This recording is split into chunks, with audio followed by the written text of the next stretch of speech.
مشکوک نگاش کردم و اون سخت‌تر از یخ چش دوخت بهم. یه امانتی واسه‌تون دارم. تا خواستم حرفی بزنم، ساک رو که به نسبت سنگین بود سمتم گرفت و پرک زد. به نفع همه است، کسی نفهمه پیش شماست. هنوز گیج و گنگ نگاش می‌کردم که سوار پیکان سفید رنگی شد و از خم کوچه گذشت. چه خبر شده تهمینه؟ ترسیده ساک مشکی رو بالا گرفتم و نشونش دادم. یه غریبه اینو داد بهم و رفت. طوفان انگار بیشتر از من عقلش می‌کشید که تا چشمش به ساک توی دستم افتاد رنگ از رخش پرید و کشوندم تو دالون و در رو بست. هنوز گیج و گنگ نگاش می‌کردم که ساکو از دستم قاپید و دوید سمت ساختمون. وحشت زده پشت سرش دویدم و بیبی شوکه نگامون می‌کرد. یالا پرده ها رو بکش، بعید نیست یکی زاغ سیامون رو چوب بزنه. ترسیده پرده ها رو کشیدم و طوفان وسط اتاق نشست و زیپ نیمه بسته ساکو باز کرد.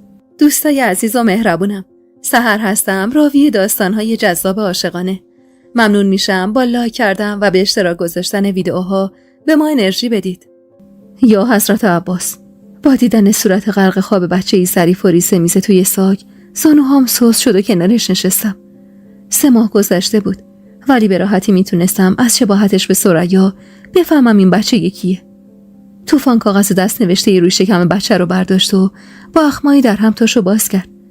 با احتیاط بچه که غرق خواب بود و از ساک بیرون آوردم و به خودم چسبوندم و از بیبی که رنگ پریده بالا سرم وایساده بود خواستم حرفی نزنه. نبضش ضعیف میزد، اما همین که میزد واسه من بس بود. طوفان هرسی کاغذ و سمتم گرفت. ببین چی نوشته. کار خود بیشرفشه. معلوم نیست سر زن بیچاره چی آورده که بچه‌شو فرستاده واسه تو. ترسیده کاغذ رو از دستش گرفتم و همونجور که بچه رو به سینم چسبونده بودم نگاهم روی نوشته های بدخطش که معلوم بود هول هولکی و توی راه نوشته شده چرخوندم. تهمین مامای عزیز، جز تو کسی رو نداشتم که تنها داریم رو نزدش به امانت بذارم. تویی که با دستای لرزونت تمام سعی تو کردی که دخترمو زنده دنیا بیاری. میدونم که بهتر از هر کسی نگهدارش میمونی. مارال چشم آهوییم رو به تو میسپرم با امید اینکه دیدارمون به قیامت نیفته. رو سیاه زحمات تو ثریا. چندین و چند بار نوشته های روی کاغذ و زیر و رو کردم. دستم از حول نگرانی میلرزید و چشمم از غم نوشته های ثریا میسوخت. واسش سجلم گرفتن. ببین. بی اینکه سجل رو از دستش بگیرم نگاهم میخ اسمایی روی صفحه اول شد. نام مارال، نام پدر مرتضی، نام مادر ثریا، تاریخ تولد 3 آذر، درست روز تولد خودم. میخوای چی کارش کنی تهمینه؟ میدونی که اینجا همه تحت نظریم. خطرناکه. مارالو به سینم چسبوندم. نگهش میدارم تا ثریا برگرده. طوفان عاقلانه در صفیحانه نگام کرد. نمیخوام ناراحتت کنم ولی وظیفه منه حالا که چشم عقلتو بستی بازش کنم.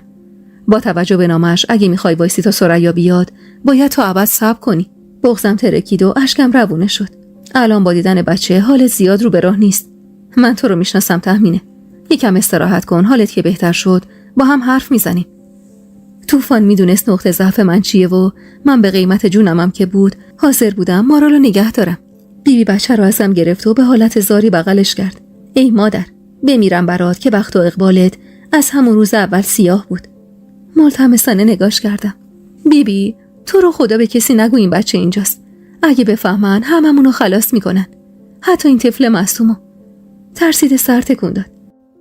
اومدن مارال به خونمون باعث شد طوفان دلنگرونی رو بهونه کنه و زمان بیشتری رو کنارم بمونه تا تو کارای بچه و خونه بهم کمک کنه. بیبی نگران ثریا بود و من تشنه عطر تن بچه. 3 روز بود که اومده بود خونمون و تموم این 3 روز رو از خودم جداش نکرده بودم. طوفان واسه شیر خشک و شیشه گرفته بود و اون طفل معصومم بدون هیچ اذیت و آزاری به جای شیر مادر قبولش کرد. هنوزم عین همون روزای اول نوزادی معصوم و آروم بود و چشمای درشت و کشیده‌اش دل آدمو ذوب می‌کرد.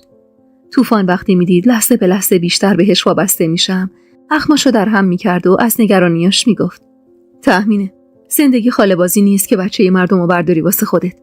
کلی دردسر و سختی داره. دلخور نگاش کردم. مگه زوری رفتم ازشون گرفتم. خودش سپرده دست من تا وقتی برگرده باید مراقبش باشم. سعی می‌کردم حس قلبیمو ازش مخفی کنم و نذارم بفهمه چیا تو دلم میگذره و طوفان زرنگ‌تر از این حرفا بود. اون منو از بر بود و خوب میدونست اون روزا چی تو سرم میگذره. جای خالی بچه تو زندگی من عین گودال عمیقی بود که هر طرف که میخواستم برم یه پام گیر میکرد توش و زندگیم لنگ میموند. من هلاک بیداری‌های شبونه و گزگز کف پای روز بعد از خستگی شب بیداری قبل بودم. من دلم ضعف میرفت واسه وقت و بی وقت بیدار شدن با صدای بچه‌ای که بهم نیاز داشته باشه. این حال منو نه طوفان میفهمید نه هیچ زنی که بچه داشت. حال اون روزای منو فقط زنی میفهمه که عین خودم توان آبستنی رو تا آخر عمرش از دست داده باشه و حسرتش به دلش نشسته باشه. اونقدر سرگرم مارال میشدم که گاهی یادم میرفت وظایفیم نسبت به ماهی دارم و طوفان بود که اکثر کاراشو انجام میداد. صبح روز 4 بود که بالا سر مارال نشسته بودم و نگاش میکردم. یه هفته مونده بود به عید نوروز و مدارس تعطیل شده بودن و طوفان ساک به دست برگشته بود به خونه تا کل روز دور و برم بتابه و راسین کنه به اینکه نمیشه این بچه رو نگه داشت. با صدای همهمه و شلوغی توی کوچه چشم از مارال که غرق خواب بود گرفتم و دویدم سمت حیاط. صدای گریه‌های بیبی تاج و زن همسایه تو هم مخلوط شده بود و من بند دلم از ترس برید. طوفان با صورتی آشفته و چشمایی پف کرده پا به رهنه دوید سمت در و یک لحظه هم به این فکر نکرد بودنش با عرقگیر و شلوار راحتی تو خونه‌ای که 2 زن تنها زندگی میکنن تصویر خوشی نداره. برگشتم در اتاقو بستم که اگه مارال گریه کرد کسی صداشو نشنوه و پاتون کردم سمت صدا. همسایه‌ها جلوی در خونه ثریا و مرتضی جمع شده بودن و با صورتای در همو گرفته پش پش میکردن. به سختی از میون جمعیت خودمو کشیدم سمت در حیاطشون و گردن کشیدم تا بفهمم چه خبره. مرد قد بلند و جوونی با ته اسلحه‌اش تو سینم کوبید. برو عقب‌تر، مگه حلوا خیرات میکنه؟ چه خبرتونه؟ برید عقب‌تر ببینم. جمعیت از ترس سلاح تو دستش سری به حرفش گوش دادن و چند قدمی فاصله گرفتن. نگاهم به لباس نظامی تو تنش و ستاره‌های روشونش بود. بیا عقب تهمینه. اینا هیچی سرشون نمیشه.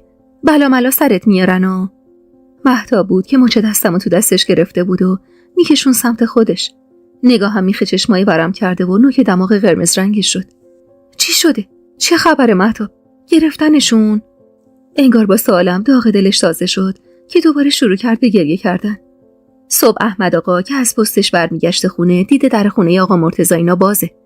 مشکوک میشه و خبر میده به شهربانی. با صدای جیغ و داد بیبی و همه جمعیت مهتاب چشم ازم گرفت و خیرمون به پشت سرم. به سختی گردنمو چرخوندم تا ببینم چی باعث این جبه به وجود اومده شده و ای کاش گردنم میشکست و هیچ وقت سر بر نمیگردوندم تا ببینمش و اون صحنه تا لحظه مرگم نقش بنده تو ذهنم. 2 سرباز تن بیجونش رو روی دست گرفته و میبردن سمت اتومبیل نشکشی که تازه دیده بودمش. رد خون خور شده کل صورتشو پوشونده بود و کت و دامن سبز رنگم هنوز تنش بود، ولی دیگه نه لای دکمه‌هاش باز شده بود نه از بغل چین خورده بود. انگار که این چند ماه خیلی بهش سخت گذشته بود و حسابی آب رفته بود. دندونامو روی هم فشار دادم و دستمو جلوی دهنم گرفتم تا صدایی ازم در نیاد. دست سرد کسی که قفل شد توی دستام. چشم از جنازه ثریا گرفتم. آروم باش تهمینه. اصلا حرفی نزن. تحت هیچ شرایطی. سر تکون دادم و طوفان نگاه نگرانشو ازم گرفت و حلقه دستشو دور انگشتام محکم‌تر کرد. بیبی که سنی ازش گذشته بود و کمتر از بقیه ترس جونشو داشت چند قدمی جلوتر اومد و گوشه لباس فرم مأمور شهربانی رو گرفت. پسرم، چه بلایی سر زن بیچاره اومده؟ چند ماه ازشون خبری نبود. زن بیچاره رو آخرین بار که دیدم آبستن بود. مرد به تلخی لباسشو از چنگ بیبی کشید بیرون. شواهد میگن خودکشی کرده. شوهر بی غیرتش کدوم گوریه خدا داند. پاهم از ترس میلرزید و ممکن بود هر لحظه تو خودم آوار بشم. بیبی بغض کرده نگاش کرد. پس بچه‌ش چی؟ آخه یه مادر چرا باید خودکشی کنه؟ تنم از وحشت حرفای بیبی لرزید و اگه فشار دستای طوفان نبود اون لحظه از میون جمعیت فرار میکردم و برمیگشتم کنار مارال. مرد عصبی و کلافه بیبی رو هل داد کنار. چی میگی پیرزن؟ برو بذار به کارم برسم. اینا معلوم نیست درد و مرضشون چیه. مملکتو آشوب میکنن و آخرم یه گوله حروم میکنن تو مخ پوک خودشون. مهدی کت و شلواری کنار در خونه ثریا وایساده بود و تمام اتفاقاتو ریز به ریز توی پرونده زیر دستش مینوشت. سروان اسلحه‌شو به هوا گرفت و به حالت تهدید تکونی داد. هر کسی از شوهر این زن خبری داشته باشه و نگه حسابش با کرام الکاتبینه. حواستون باشه. جمعیت وحشت زده چشم میگفتن و من حتی نمیتونستم سر تکون بدم. اون روزا اون لحظات عین کابوس تلخی بود که گاهی حتی باورم نمیشد به چش دیدم. اتومبیل شهربانی و پشت سرش نشکش که از کوچه زدم بیرون. طوفان دستمو گرفت. کشون سمت خونه و من دعا میکردم بیبی وقتی کنار همسایه‌ها گرم صحبت میشه چیزی از ماجرای مارال نگه. طوفان عصبی بود و رگه های پیشونیش باد کرده بود. کشوندم توی نشیمن و هرسی نگام کرد. وقتی بهت میگم اوضاع خیته یعنی این، حالا هی بشین بالا سرش لالایی بخون. طوفان جوری تند و تلخ بود که باورم نمیشد این همون طوفان شیرین زبون و شوخ طبع خودمونه. بغض کرده نگاش کردم. میگی چی کار کنم؟ بذارمش کنار خیابون؟ اون الان جز من کسی رو نداره طوفان. از میونه دندونایی به هم قفل شدش غرید. داره. باباش زنده است. خودت هم خوب میدونی تهمینه. گرگم گرفته بود. اون لیاقت این بچه رو نداره. اگه به مرتضی باشه مارالم عین ثریای بینوا به کشتن میده. تو که باورت نشده اون زن خودکشی کرده. طوفان اونا کشتنش. پوزخندی زد. تهمینه تو میخوای این چیزا رو به من بفهمونی؟ من خودم بهتر از هر کسی میدونم ثریا خودکشی نکرده. اما هیچ میدونی اگه بیبی لوا کنه چی میشه؟ صورتمو با دست پوشوندم و روی زمین نشستم. کنارم زانو زد و دستامو از مچ گرفت و از روی صورتم برداشت. تهمینه جان عزیزم، میدونم که دلت میخواد نگهش داری، ولی خیلی کار خطرناکیه. اصلا من به جهنم. جون خودت و اون طفل معصوم به خطر میفته. بغض کرده زور زدم تو چشماش. میگی چی کارش کنم طوفان؟ صورت غم زده و نگرانشو ازم دزدید. یه وقتی که محل خلوته میبریمش میذاریمش دم شهربانی. اینجوری کسی نمیدونه این بچه کیه. اونا خودشون میبرنش شیرخوارگاه، ولی پیش ما همه میفهمن این دختر ثریا و مرتضاست. به خدا من خودخواه نیستم تهمینه. نگرانتم. میونه گریه بریده لب زدم. اما طوفان تو که میدونی من هرگز نمیتونم مادر بشم. این بچه تمام آرزوی منه.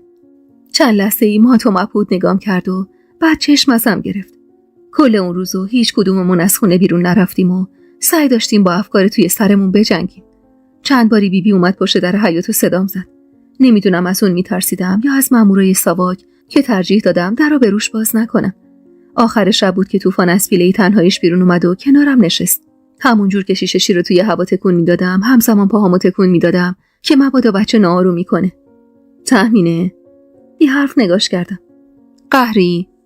قهر نبودم، ولی دلخوش شاید. سری تکون دادم یعنی نه. پس چرا حرف نمیزنه؟ تهمینه یه چیزی بگو، دلم داره از غصه میترکه. لبخند محوی زدم. طوفان من این بچه رو میخوام. خندید. نمیگفتیم، خودم میدونستم. تهمینه ولی راه سختی رو در پیش داری یا فکر نکن به همین راحتی هست. نگاهمو ازش گرفتم و دوختم به چشمای درشت مارال که معصومانه زل زده بود بهم. شیشه رو جلوی دهنش گرفتم و اون با ولع شروع کرد به خوردن. میدونم. مکث طولانی کرد و دو دل نگام کرد. پس دیگه این محل امن نیست. باید از اینجا بریم. ما تو مبهوت نگاش کردم.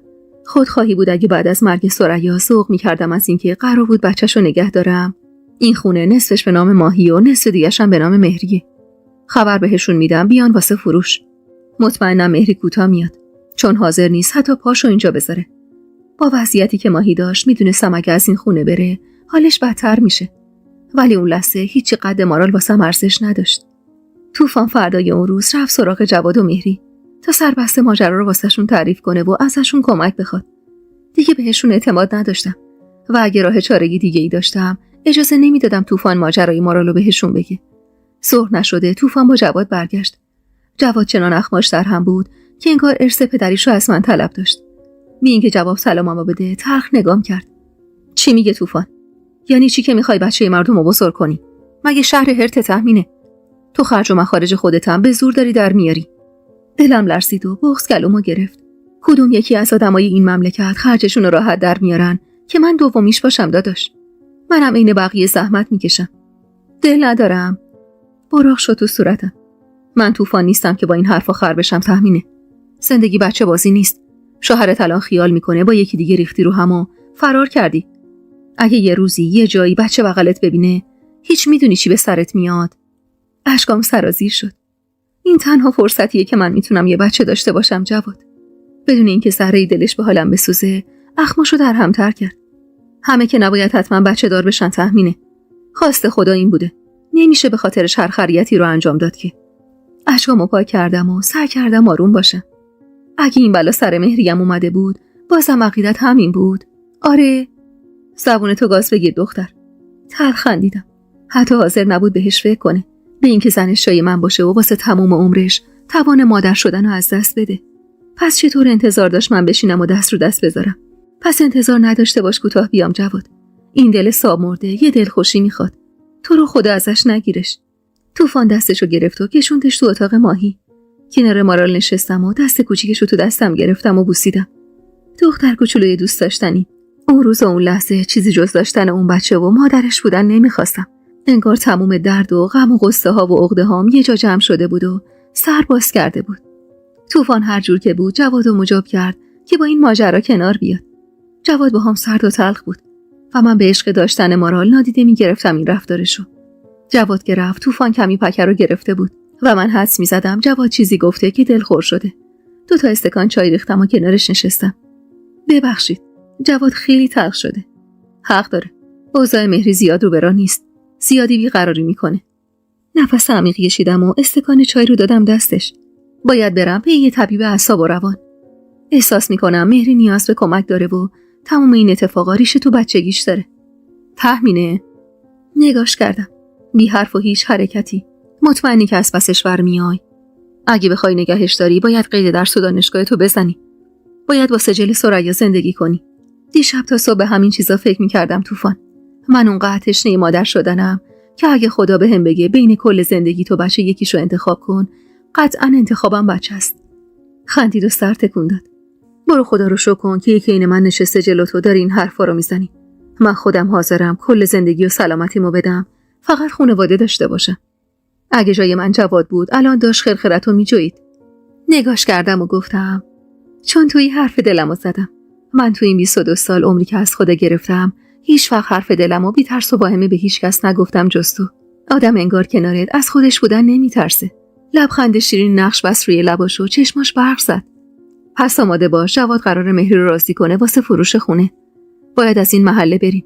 البته اگه به من بود میگفتم کلا از این شهر بریم. ولی خب ماهی هست و نمیشه. اینکه ته تموم جمله هاش رو جمع می‌بست دلمو گرم میکرد. اینکه این جواد تک و تنها ولم نمیکرد وسط محلکه، قلبمو میلرزوند و چشممو تر میکرد. بودن طوفان به من دل و جرأت میداد تا واسه رویاهام بجنگم. شاید اگه اون نبود دل من قرص نمیشد به این زندگی و حتی یه لحظه هم جرأت فکر کردم به نگهداری از مارالو نداشتم. 2 روز قبل از عید بود که جواد همراه یه زن و مرد جوان اومد تا خونه رو ببینم واسه خرید. همونجوری که طوفان حدس میزد مهری از خداش بود از شر این خونه و خاطراتش راحت بشه. اما ماهی، وقتی خونه فروش رفت و جلو چشم ماهی شروع کردم به جمع کردن اساس، حال روزش چندان تعریفی نداشت. میدونستم این کارم با توجه به حال روحیش کار غلطیه و اگه ماهی از خاطرات این خونه دور بشه بیشتر از قبل حافظش مختل میشه. ولی چاره‌ای نداشتم.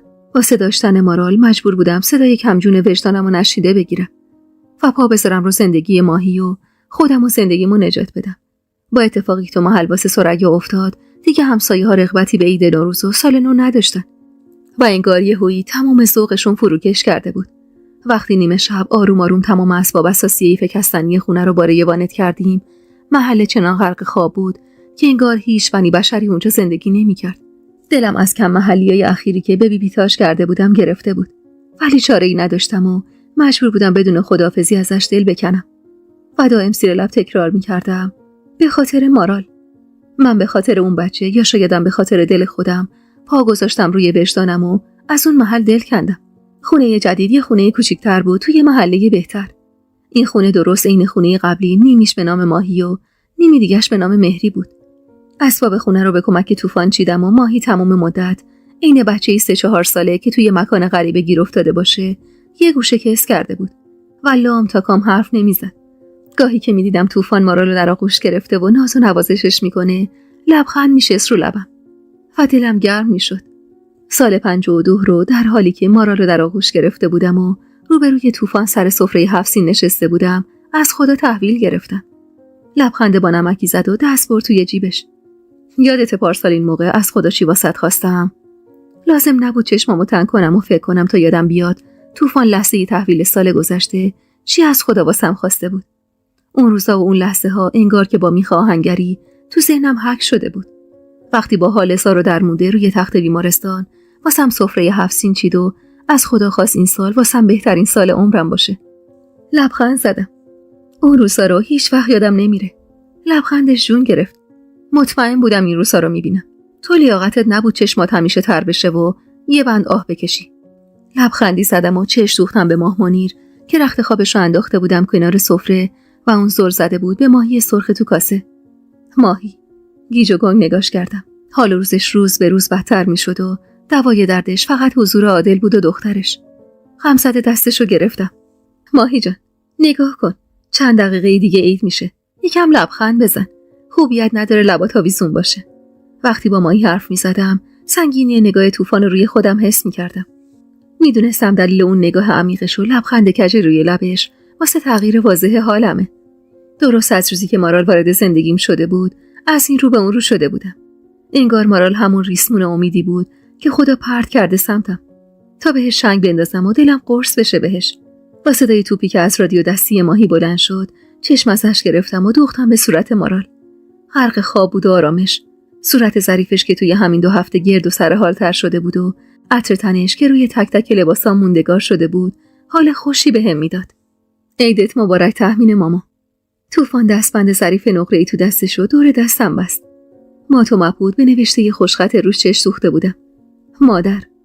بغض چنگ انداخت به گلوم و چونم لرزید. باورم نمیشه. مهربون نگام کرد. به خدا که هیچ کس قد تو توی این دنیا لیاقت مادری کردن واسه این بچه رو نداره. لب به دندون گرفتم تا اشکم سرازیر نشه. ولی موفق نبودم و قطره اشک درشتی چکید روی گونم. پارسال که دعا کردی سال جدید بهترین سال عمرم بشه، تو دلم بهت خندیدم. و هیچ فکر نمی کردم اون ورق سیاه دفتر زندگیم اینجوری برگرده. تلخ خندید. مهم اینه که الان اینجاییم و دعا می کنم سال دیگه جامون از اینجا هم بهتر باشه.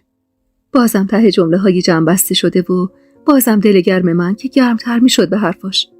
زندگی بر وفق مرادم که نه، ولی خب نسبت به قبل روزگارم بهتر بود. بعد از تعطیلات عید طوفان برگشت مدرسه و من موندم و مارال و ماهی که روز به روز بیمارتر می شد. گاهی حتی یادش نمی اومد من کیم و چرا اونجا. گاهی اونقدر جیغ می زد و عادل و صدا می زد که کم می آوردم و می شستم پا به پاش گریه می کردم. اواسط اردیبهشت ماه بود که حالش به شدت خراب شد. ترسیده بودم و از تلفن بقالی سر کوچه زنگ زدم به مدرسه و طوفانو خبر کردم. ازش خواستم با مهری و جواد بیاد. ظهر نشده جفتشون اومدن و جای خالی مهری رو که دیدم هرسی شدم. زن بیچاره رو به موت بود، اما این دختر کوتاه بیا نبود. اخمامو در هم کردم و درست سینه به سینه جواد ایستادم. زنت کی میخواد این بچه بازی‌ها رو تموم کنه جواد؟ مادرش داره نفسای آخرش رو میکشه. این زن نمیخواد دست از این کاراش بکشه. براق شد تو صورتم. تحمینه، پاتو از گلیمه درازتر نکن. مهری هر کاری بکنه حق داره. ماهی خیلی در حقش ظلم کرده. حق به جانب دست به کمر گرفتم و خواستم دوباره به جونش غر بزنم که طوفان پیش دستی کرد. تحمینه، آروم باش. من یه اشتباهی کردم و حرفای عادل رو واسهشون گفتم. نمیدونم چرا خیال میکردم مهری رام میشه، ولی انگار بدتر شد. مات و مبهوت نگاش کردم. مظلومانه لب ورچید. به خدا فکرشم نمیکردم اینجوری بشه. جواد کلافه لب ایوون نشست. بیچارم کردی طوفان. اون بدبخت تا امروز دردش نخواسته شدن از طرف باباش بود، ولی تو با حرفات یه شک انداختی به جونش. یه شک که عین خوره تمام زندگی آدمو میخوره. مهری با فکر حرومی بودن نابود میشه. فقط برو دعا کن بلایی سر بچه‌م نیاد. با اینکه شوک بدی بهم وارد شده بود، بازم از شدت ناراحتیم کم نشد. بی‌حوصله دور خودم چرخیدم. جواد، شاید از حرفم ناراحت بشی، ولی به نظرم رفتار مهری زیاده. اون حتی اگه حرومی هم باشه نباید این کارو با ماهی بکنه. من این رفتارو حتی با خانم جونم نمیتونم بکنم. جواد تلخ پوزخند زد. واسه همین تو شدی تحمینه و اون شده مهری. تو یه اون با پای دلت راه رفتی و اون یه اون با پای عقلش. مهری مثل تو نیست که تمام بدبختی‌ها رو به اسم وجدان درد به جون بخره. ما تو مبهوت نگاش کردم. جواد شیفته یه مهری بود و عینگی خدا میپرستیدش. حالا تکلیف چیه؟ من که نمیتونم برم پی عادل بگردم. مهری دم دستم بود. این زن دیگه حتی منم نمیشناسه. جواد مستصر شونه‌ای بالا انداخت. نمیدونم. الان حال هیچ کسی جز مهری و بچه‌ام واسم مهم نیست و حاضرم نیستم واسه خاطر جون یه زنی عین ماهی اذیتشون کنم. غرور بود توی چشمای جواد یا من به خاطر شرایطم اینجوری میدیدمش. حرفش جوری تلخ و سرد بود که بغض گلومو گرفت و چشمام سوخت. جواد جوری حقا به مهری میداد که حتی خودش هم حاضر نشد بیاد خونه و واسه بار آخر ماهی رو ببینه و به همون موندن توی حیاط اکتفا کرد. طوفان شونه‌هاش از غصه بیکسی ماهی افتاده بود و صورت همیشه خندونش در هم بود. جواد که رفت، طوفان کنارم وایساد. امیدوارم یه روزی نرسه که از کار امروزشون پشیمون بشن، که دیگه هیچ راه چاره‌ای ندارن. من بچه بودم که تمام کسب و کارمو از دست دادم. سن و سالی هم نداشتم، ولی خیلی شبا که تو اتاقک تنگ و تاریک بغل ننم میخوابیدم، یاد پدر و مادرم میافتادم و حتی عذاب وجدان شیطنت‌های دوران بچگیمم وجدانمو به درد میآورد. من حتی قصه هرسی که سر شکستن شیشه پنجره همسایه بهشون داده بودمم تا چند سال خوردم. تهمینه اینا چطوری میتونن اینقدر صفر باشن؟ بغضی که ساعتها بود لونه کرده بود توی گلوم رو شکستم و میونه گریه خندیدم. آدمیزاد همینه طوفان، قدر داشته هاشو نمیدونه تا وقتی از دستش بده. من و تو قدر میدونیم چون به بدترین شکل از همون گرفته شدن. اما اونا. طوفان آه عمیقی کشید و سینه پردردش بالا و پایین شد. الان به نظرت باید چیکار کنیم؟ گیج و سردرگم نگاش کردم. نمیدونم. لااقل کاش میشد عادل رو خبر کنیم. کمی فکر کرد و از جاش بلند شد. امروز که دیر شده. باید برم واسه مارال خرید کنم. ولی فردا صبح را میافتم میرم تهران سراغش. اگه بخت با همون یار باشه میشه تو بیمارستان پیداش کرد. اشکمو پس زدم و نگاش کردم. جوری مسئولیت مارال رو به عهده گرفته بود که گاهی حس میکردم اونم عین من داره کم بوداشو با این بچه پر میکنه و عمیقاً دل بسته بهش. اون روز مقدار داروهای ماهی رو بیشتر کردم تا زمان بیشتری رو خواب باشه و کمتر بیقراری کنه. تمام شب رو بالا سرش نشستم و دستمال نمدار روی پیشونی داغش گذاشتم تا تبش بالاتر از این نره. آدم گاهی تو کار خدا میمونه. یکی عین من تشنه مهر مادری و دور افتاده از همه کس و کارش، یکی هم عین مهری. پلکام که از خستگی و بیخوابی روی هم افتاد، غرق شدم توی کابوس تلخ. کابوس مرگ ماهی تو غربتی که من واسش ساخته بودم. ماهی به حرف اومده بود و ازم گله میکرد که چرا از اون خونه و خاطرات گذشتش دورش کردم. بغض صفم کرده بود و صدایی ازم در نمیومد که بخوام از خودم دفاع کنم. با ترس و وحشت که از خواب پریدم، تمام تنم خیس عرق و لباسام چسبیده بود بهم. وحشت زده انگشتمو با زبون تر کردم و جلوی دهنش گرفتم و وقتی هوایی به انگشتم نخورد، قلبم شروع کرد به تندتر زدن. ترسیده داد زدم و از طوفان کمک خواستم. ذهنم انگار قفل شده بود و یادم نمیومد باید چیکار کنم. مارال که بغل دستم غرق خواب بود، با صدای فریادم از خواب پریده بود و گریه میکرد. یا حضرت عباس، چی شده تهمینه؟ با گریه نگاش کردم. ترسیده تو چارچوب در اتاق وایساده بود و نگام میکرد. حق کردم. نفس نمیکشه طوفان، نمیکشه. پاتون کرد سمت تختش و منو پس زد. یعنی چی که نفس نمیکشه؟ طوفان که تن بیجون ماهی رو تکون تکون میداد تا به خیال خودش از خوابی دارش کنه، گریه هم شدت گرفت و حتی جون نداشتم مارالو که از شدت گریه کبود شده بود بغل بگیرم. نبضشو بگیر تهمینه، من بلد نیستم.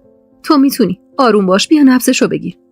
دستام از ترس و دلهره میلرزید و طوفان که از کابوسی که دیده بودم خبر نداشت، از دستپاچگیم کفری شده بود و صدای گریه های مارال فضا رو متشنج‌تر کرده بود. با هر جون کندنی بود دست استخونیشو تو دستم گرفتم و انگشتمو روی نبضش گذاشتم. کلاف چشمامو رو هم فشار دادم. تو رو خدا ساکتش کن، نمیتونم تمرکز کنم. چشمام بسته بود ولی متوجه شدم که طوفان بچه رو بغل گرفت و از اتاق برد بیرون. چند باری انگشتمو جابجا کردم به امید اینکه نبض گم شده ماهی رو زیر انگشتم پیدا کنم، ولی نبود و همین ترسمو چند برابر میکرد.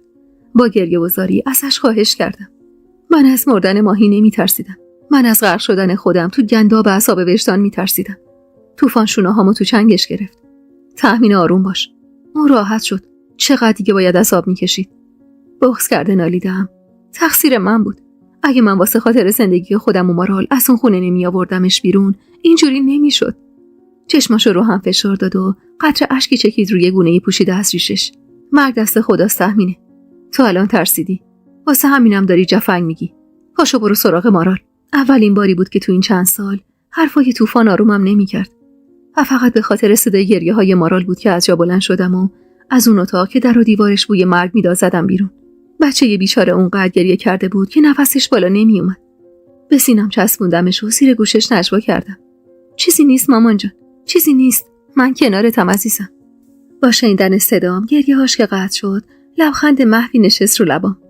این که مارال بهم عادت کرده بود و منو میشناخت، حالمو دگرگون میکرد. چشمای درشت قهوه‌ای رنگش از شدت گریه پف کرده و قرمز شده بود. با دستای ظریفش چنگی به پیرهنم زد و دنبال سینم گشت. بغض بیشتر از قبل گلومو گرفت. این رفتار از ناخودآگاهش میومد، ولی به من یادآوری میکرد که مادر واقعیش نیستم. اینکه سینه هام واسه خاطرش از شیر پر نیست و تنم هیچ وقت آبستن تنش نبوده. بغض کرده شیشه شیرشو برداشتم و کمی شیر واسش حاضر کردم. ها کف مطبخ نشستم و روی پام خوابوندمش. با ولک شروع کرده شیر خوردن یاد ماهی افتادم که چشم انتظار دخترش چشم از این دنیا بست و رفت. مری چطور میتونست یا اون با این فاجعه کنار بیاد؟ طول کشید تا طوفان از اتاق ماهی بیرون بزنه و من چشمم خوش شد به اون در لعنتی. وقتی اومد کنارم که سفیدی چشماش سرخ شده بود و دماغش ورم کرده بود. باید به جواد خبر بدم. سر چرخوندم و نیم نگاهی به پنجره کوچیک مطبخ انداختم. هوا روشن شده بود. با صدای گرفته‌ای لب زدم: یه وقت مهری نترسه بلایی سرش بیاد. تلخ خندید. اون اگه چیزی واسش مهم بود که حال روز ما این نبود. وقتی منتظر جواب من نشد و رو ازم برگردوند و راه افتاد سمت حیاط، هول کرده مارال رو روی زمین گذاشتم و دویدم سمتش. طوفان! غمگین نگام کرد.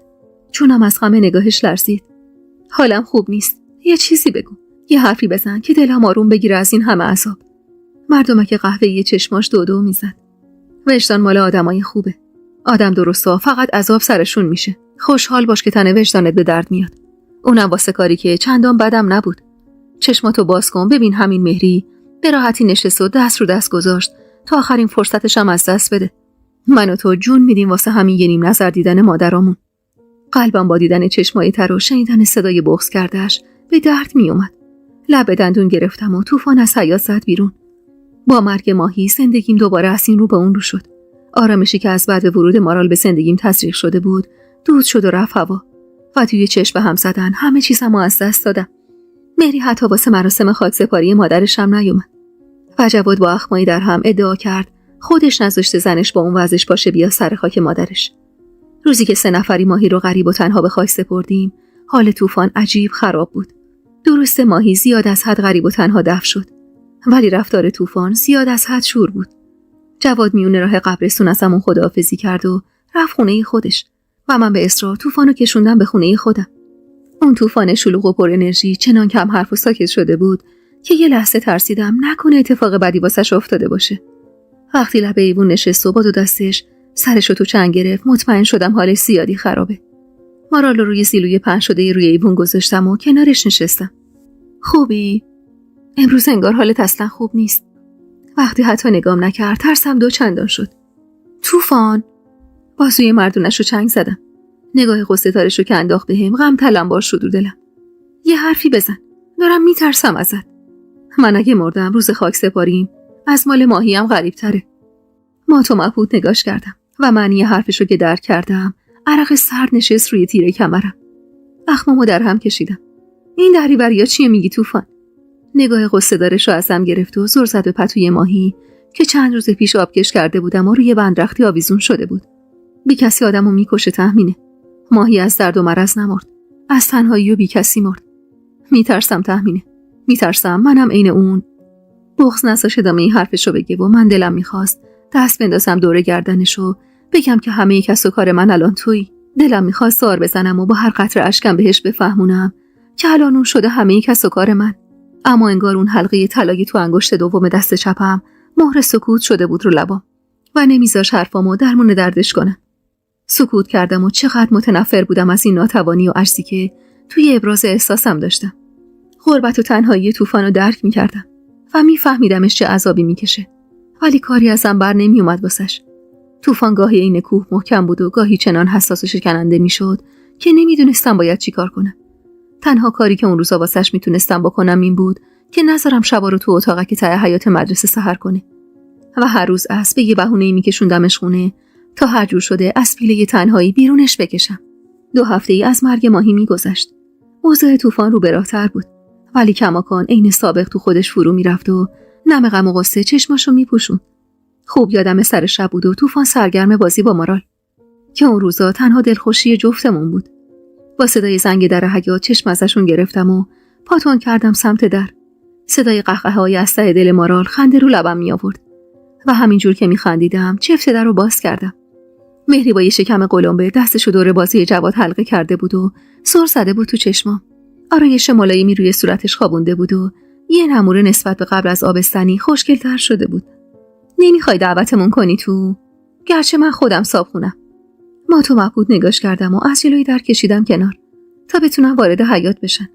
اون پیراهن خوش دوخت و خوش رنگ توی تنش و صورت بزک کرده نشون میداد هیچ نشونی از عزا تو دلش نیست و فقط پی مال و منالش اومده. بدون اینکه منتظر این بمونه که بهش تعارف کنم وارد خونه شد و جوادو هم دنبال خودش کشون. طوفان با دیدن جواد و مهری اون وقت شب وسط خونه شوکه شده بود و پوزخند کج روی لبای مهری حالمو بدتر میکرد. دستمو پشت کمر جواد گذاشتم. بفرمایید داداش، خوش اومدین. جواد بدون هیچ حرفی مهری رو روی تک تشک پهن شده یه گوشه خونه نشوند و خودش هم کنارش نشست. معذب بود یا من اینجوری فکر میکردم؟ چه خبر تهمینه؟ بعد از مرگ مادرم چی کار میکنی؟ منظورم شغله. سر زدم تو سیاهی چشماش تا ببینم واقعا آوردن اسم مادر غمی، نمی، غصه‌ای چیزی پیدا میشه یا نه. ولی دریغ. درسته که به قول جواد مهری تومنی 2000 با ما فرق داشت. ولی خب مگه میشه آدم مادرشو از دست بده در حالی که حتی نتونسته واسه بار آخر ببینش و اینقدر سفت باشه؟ دست باچه دستامو به هم مالیدم و گفتم هیچی، یعنی فعلا هیچی. به خاطر مارال نمیتونم سر هر کاری برم. باید دنبال یه کاری بگردم که بشه با بچه انجامش داد. نگاه تحقیر کننده‌ای به مارال که تو بغل طوفان بود انداخت و پوزخند زد. این بچه رو هم باید بذارم تو زنبیل حماقتات. آخه تو چرا همچین میکنی با خودت؟ جای عقل تو سرت چی گذاشتن؟ اخمامو در هم کردم و هرسی نگاش کردم. قلب، جای عقل تو سر من احساسه. چیزی که تو هیچ بوی ازش نبردی مهری. موقع زدن این حرف چنان هرسی نشسته بود تو صدام که نمیشد قایمش کرد. اخماشو که در هم کرد و نگاه چپ چپ به جواد انداخت، پا شدم و به بهونه آماده کردن بساط شام راه افتادم سمت مطبخ. پس خواهشاً دنبال یه کاری بگرد که علاوه بر پول بهت جای خوابم بدن. میخوام اینجا رو بفروشم و یه خونه بخرم تا از مستاجری خلاص بشم. پاهام از ترس خشک شد و موندم میونه راه. بیکاری کم بود، بی سرپناهی هم بهش اضافه شد. برنگشتم تا ببینمش و به زور به راهم ادامه دادم. هنوز به آسونی در مطبخ نرسیده بودم که دوباره صداش به گوشم خورد. نگران چی هستی جواد؟ عادل و اویس کمکش میکنه. خیال تخت. به دیوار مطبخ تکیه زدم و نفس عمیقی کشیدم تا حرصم فروکش کنه. بهش فکر نکن تهمینه. از پس اینم عین تمام مشکلاتت برمیای. من میدونم. طوفان بود که کنار گوشم لب میزد. بغض کرده لب زدم. به خاطر توجهی که عادل بهم داشت چنان باهام لج شده که حتی نمیگه بیا با ما زندگی کن. لبخند شیرینی زد. میگذره تهمینه. غصه نخور. دلم بیشتر از همه از جواد گرفته بود که هیچ تلاشی واسه مقابله با زنش نمیکرد. اون شب اونقدر تو مطبخ موندم تا جواد و مهری عزم رفتن کردن و من حتی واسه خداحافظیم از سنگرم بیرون نرفتم. کنج مطبخ زانوی غم بغل گرفته بودم که طوفان بچه به بغل کنارم نشستی قصه چیو میخوری؟ باید یه فکری به حال زندگیمون بکنیم. خودت هم میدونی تا قیامت که نمیشد تو خونه مردم موند. بغض کرده نگاش کردم. چی کار کنم با یه بچه؟ لبخند مهربونی زد و دستمو تو دستش گرفت. باید از این شهر بریم تهمینه. کینه‌ای که تو نگاه و صدای اون زن دیدم ممکنه کار دستمون بده. بازم ته جمله‌های جمع بسته شده و بازم ته دلی که با حرفاش قرص میشد. مات و مبهوت که نگاش کردم لبخندش عمق گرفت. بهش حق بده تهمینه. اون یه حسرت توجه عادل رو خورده و تمام عمرش سعی کرده یه دختر عاقل و کامل باشه. درست برعکس مادرش تا بتونه توی دل عادل جا باز کنه. اون وقت تو از راه نرسیده با این همه نقص رفتاری، البته از دید مهری، میشی مرکز توجه عادل. خب حق داره حسادت کنه و ازت کینه به دل بگیره. مظلوم لب زدم. خب گناه من چیه؟ من حتی عادل رو نمیشناختم. خندید. هیچ کسی این وسط هیچ گناهی نداره. نه تو، نه مهری، نه حتی عادل. اون مرد عاشق مادرت بوده و خب طبیعیه دختر اون زن که شباهت زیادی هم بهش داره واسش جذاب باشه. بی حرف نگاش کردم. طوفان پر انرژی و سرخوش دوباره داشت برمیگشت و من ته دلم قنداب میشد از حرف زدنش. خب این کینه داره زندگی من و این بچه رو نابود میکنه. کجا برم آخه؟ عمدن ته جمله هامو جمع نمیبستم تا اون باز رنگی اصلاحش کنه و جوابمو بده. روزای اولی که اومده بودم اینجا یه رفیق پیدا کردم. اهل روستای ام‌الخیر بود. وقتی برگشت روستاشون منو 2-3 باری مهمون کرد اونجا. اون روستا بوی زندگی میده. همیشه آرزوم بود اونجا زندگی کنم. بی حرف نگاش کردم تا بازم حرف بزنه و من غرق بشم تو آرامش صداش. اگه راضی باشی جمع میکنیم میریم از این شهر. اونجا میتونیم راحت و بی دغدغه زندگی کنیم. به زور لبای خشکمو با زبون تر کردم. پس کار و درست چی؟ آستین پیرهنشو بالا زد و به صورت بامزه‌ای عضله بازوشو به رخم کشید. پس اینا چیه؟ واسه مرد کار همیشه و همه جا کار هست. اون شب دل سپردم به رویای طوفان و قرار گذاشتیم تا 3 نفری از اون شهر بزنیم بیرون. دلهره و ترس داشتم. حتی بیشتر از روزی که میخواستم از خونه همایون بزنم بیرون. یه هفته طول کشید تا طوفان تونست حقوقشو از مدرسه بگیره و پول پیششو از خونه‌ای که جواد و زنش توش نشسته بودن آزاد کنه. تمام اسباب اساسی من تو اون خونه شد. 2 تا ساک لباس و بغچه خاطرات مادرم. از طوفان خواستم به جواد نگه کجا میریم و اون به ظاهر بهم قول داد که این کارو نمیکنه. شبونه از اون خونه دل کندیم و اتومبیل کرایه کردیم سمت روستایی که طوفان رویای زندگی کردنشو داشت. دیگه هیچی واسم مهم نبود جز بودن مارال و آرامشش.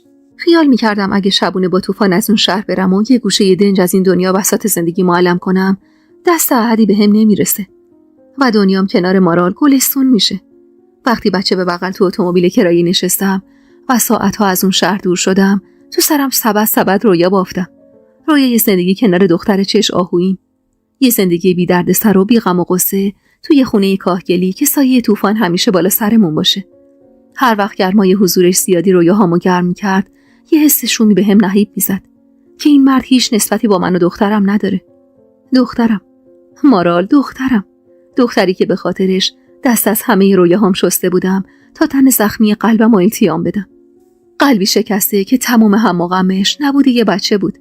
گاهی که غرق خوشی می‌شدم و یادم می‌رفت واسه همیشه توان آبستنی رو از دست دادم، یه فکر لجوجی لو نمی‌کرد تو ذهنم.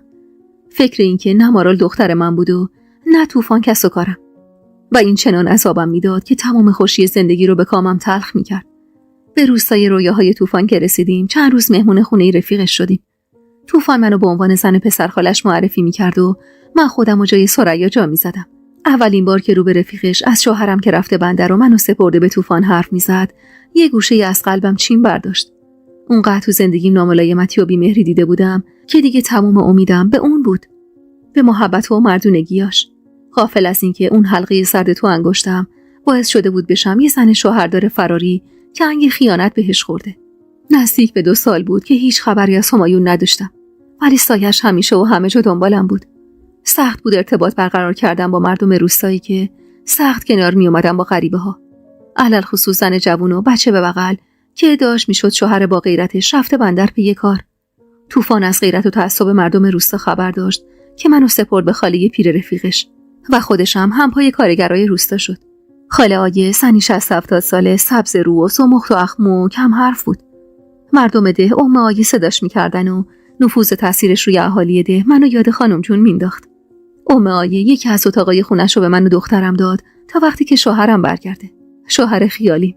مردم روستا سختگیر بودن و متعصب، جوری که حتی طوفان از ترس ام آیه جرأت نزدیک شدن به من و مارالو نداشت. گاهی که زیاد از حد دلتنگش میشدم ازش حرصم میگرفت که چرا با وجود شناختی که از اهالی این ده داشته منو کشونده اینجا، و حتی 1% به مغزم خطور نمیکرد که این کار طوفان از روی عمد باشه. 6 ماه از ورودمون به روستا میگذشت. پاییز شروع شده بود و مارال قد کشیده بود و دست به دیوار میگرفت و میستاد. به اخم و تخم امایه و امرار معاش از راههای مختلف عادت کرده بودم و تنها غمم دوری و فاصله از طوفان بود و هر وقت هم بعد از مدت‌ها به دیدنم میومد امایه چنان اخم و تخمش میکرد و نگاه شوهرم میخوند که طوفان میرفت و بیشتر از بار قبل ازم فاصله میگرفت. توی روستا کم و بیش جا افتاده بودم و گهگداری با دختر همسایه دیوار به دیوارمون طیبه هم صحبت میشدم. طیبه فهمیده بود درس خوندم و سواد درست درمونی دارم و دائم زیر گوشم میخوند که میتونم ده بالا که مدرسه داره و جمعیتش چند برابر ده خودمونه مشغول به کار بشم. من اما از رو شدن دستم میترسیدم، از حرف زدن جلوی 4 تا آدم با سواد و پنبه شدن تموم رشته هایی که تو این مدت ساخته بودم. 6 ماه تموم تلاش کرده بودم یادم بره تحمینم و تلاش میکردم جای ثریا زندگی کنم و حال ترس از دست دادن مارال نمیذاش قدم از قدم بردارم. اما فکری که طیبه به جونم انداخته بود شب و روزمو مختل کرد تا که میخواستم کنج خونه امایه بشینم و حسیر ببافم. نشد طبیب بشم و درد مردمو درمون کنم، ولی حقم هم نبود یه گوشه بشینم و اونقدر حسیر ببافم تا ملک الموت بیاد سراغم. فکر معلم روستا شدن رو اونقدر نشخوار کردم تا هفته ها سر بیاد و طوفان بیاد به دیدنم. مارال چند قدمی راه میرفت که طوفان به دیدنم اومد. پوست گونه هاش توی آفتاب سوخته بود و سرانگشتاش از تماس با درخت نخل قاش خورده بود. از ترس و مایه اخماشو در هم کرد تا مبادا لباش به روی ناموس دیگری کش بیاد. چه خبر عروس خاله؟ نتونستم لبخندمو کنترل کنم و لبام به خنده باز شد. خوش خبر پسر خاله. سنگین نگاه آگه رو از پشت پنجره حس می‌کردم. زن سرسختی بود و به شدت پایبند. میترسید شیطون زن جوون بیشوهر رو گول بزنه و وصله ناجور بشه به تن پسر عزب مردم. طوفان گره ابروهاشو کورتر کرد. چیزی که کم و کس ندارید. ایشالا تا عید مرتضی میاد. اسم از مرتضی اومدنش که می آورد 4 ستون بدنم به لرزه می افتاد و یادم می اومد که تمام زندگیمو روی یه حباب گنده علم کردم. شکر خدا همه چی خوبه. فقط میخوام ببینم میشه توی مدرسه درس بدم یا نه. خسته شدم از تکرار این زندگی.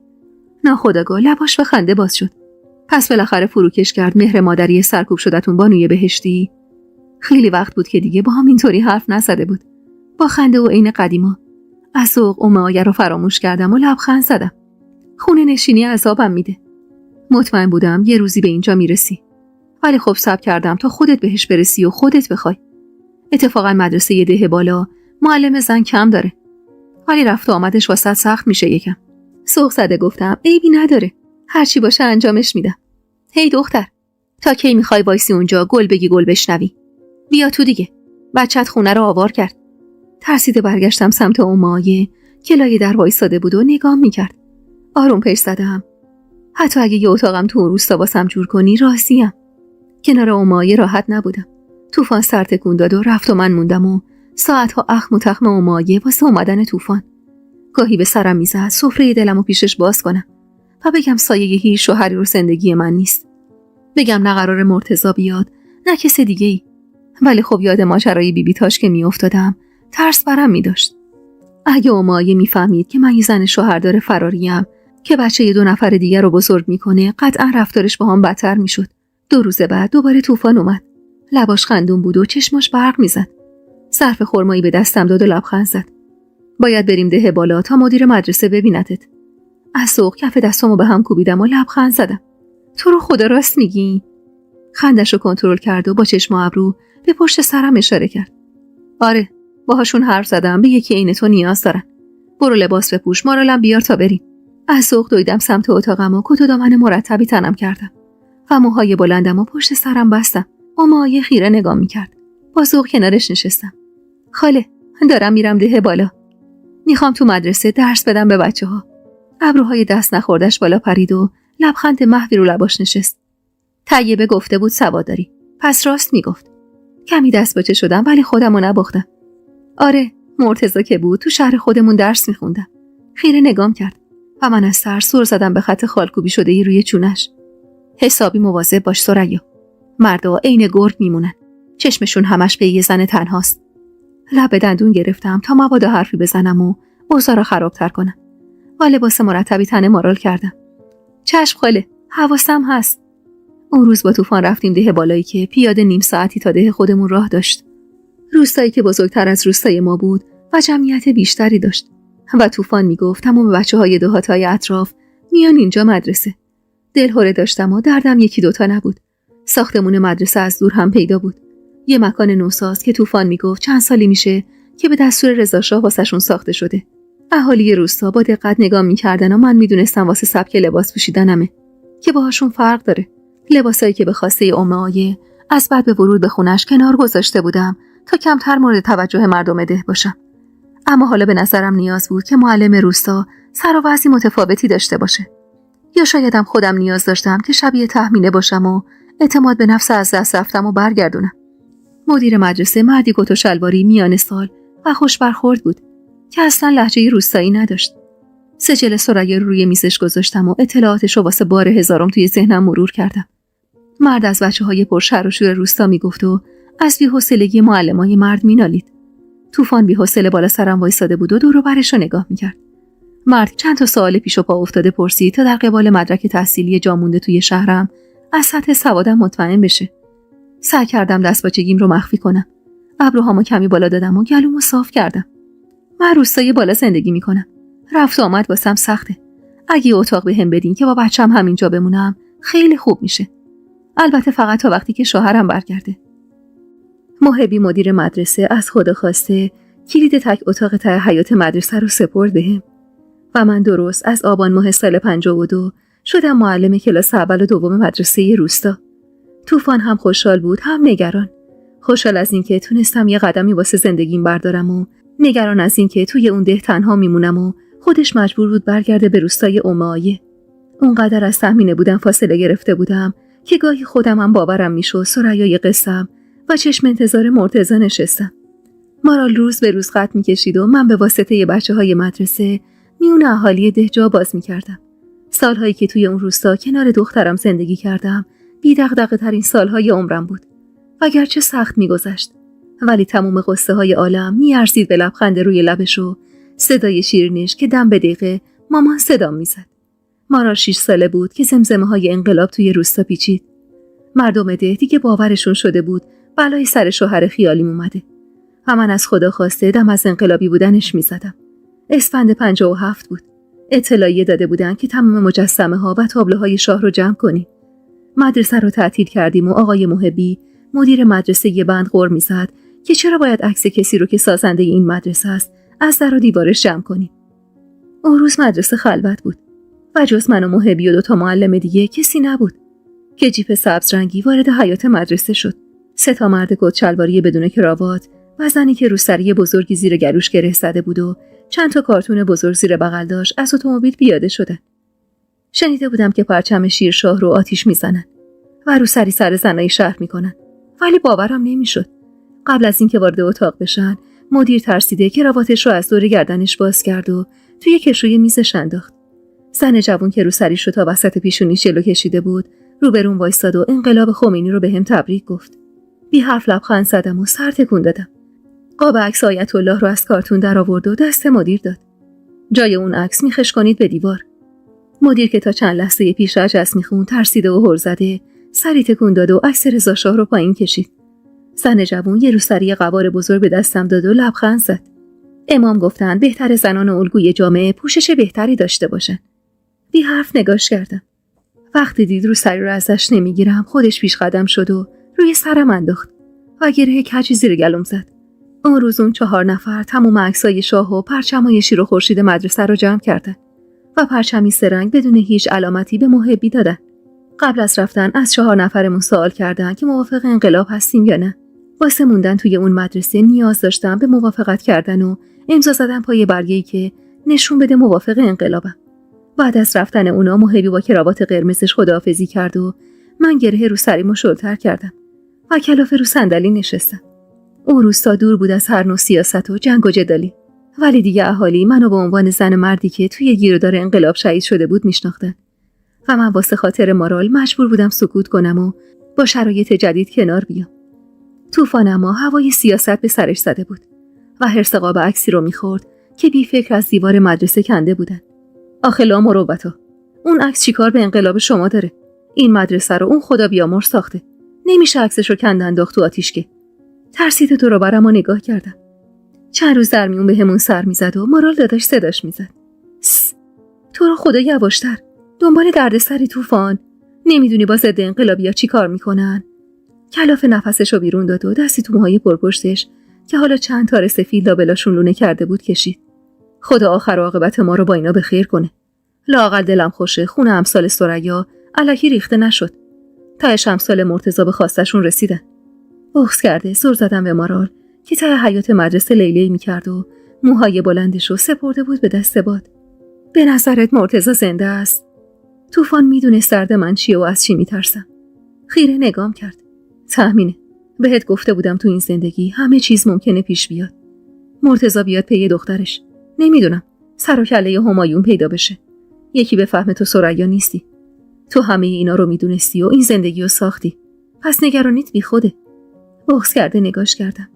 اگه برگرده و مارال ازم بگیره من میمیرم طوفان. لبخند مهربونی زد.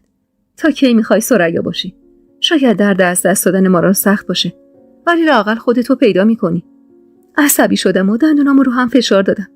خودت گفتی اون لیاقت پدر بودن رو نداره. مگه نگفتی؟ هنوزم میگم ولی تأمینه. لیاقت تو هم نیست آخر عمرت جای یه زن دیگه زندگی کنی. طوفان حرفش حق بود، ولی احساسی که من به مارال داشتم باعث شده بود نتونم درست فکر کنم و پای عقلم لنگ بزنه. همونجور که زور زده بود به مارال لب زد. حیف نیست این دختر ثریا صدات کنه.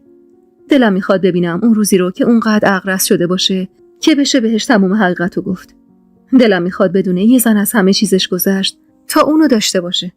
طوفان بلد بود یه جوری دست رو نقطه ضعفم بذاره که وا بدم و ترس از روبرو شدن با حقیقت توی دلم کمتر بشه. دلم میخواست بدونه من تهمینم، نه ثریا. دلم میخواست بدونه چه جوری بزرگش کردم و دائم از این نترسم که ممکنه هر آن یکی از در بیاد تو و دست گذشتم و پیشش رو کنه. ولی مارال خیلی بچه بود واسه هضم این اتفاقا. اون هنوز خیلی بچه است. دلم نمیخواد اذیتش کنم.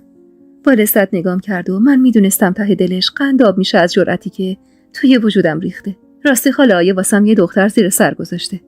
میخواد بفرستتم قاطی مرغا. وقتی این حرفو میزد خیره نگام میکرد و من همون جور که چشمم به نوک دمپاییام بود سعی کردم لرزش مردمک چشمامو کنترل کنم. خب حق داره. پیر پسر شدی. همه هم سن و سالا دارن دختر شوهر میدن. سیبک گلوم رفته رفته گنده تر میشد و من تمام سعیمو میکردم موقع حرف زدن صدام از بغض و رگه نشه. بی حرف و خیره نگام میکرد. نگاه غم زدم و ازش میدوزیدم تا مبادا از پس آینه چشمام حرف دلمو بخونه. تهمینه؟ صداش گرفته بود. مردد نگاش کردم. سیاهی چشماش رو حاله اشک پوشونده بود و هزاران حرف ناگفته تو نگاهش بود. حرفی که نزدنش ظلم و زدنش گناه بود. چشم از صورتش گرفتم و حلقه زرد رنگی توی انگشتم و چرخوندم تا مبادا یادم بره من یه زن شوهر دارم. بی حرف از جاش بلند شد و رفت سراغ مارال که تک و تنها لیلی میکرد. حسی که به طوفان داشتم نه عشق بود نه عادت. طوفان طی سالهای سخت زندگی اونقدر بهم محبت کرده بود که رفته رفته شده بود تیکه‌ای از قلبم و احساسی که بهم داشت رو عمیقاً حس میکردم و اون اونقدر مرد بود که ازم فاصله میگرفت تا مهر خیانت نخوره پای پرونده زندگی.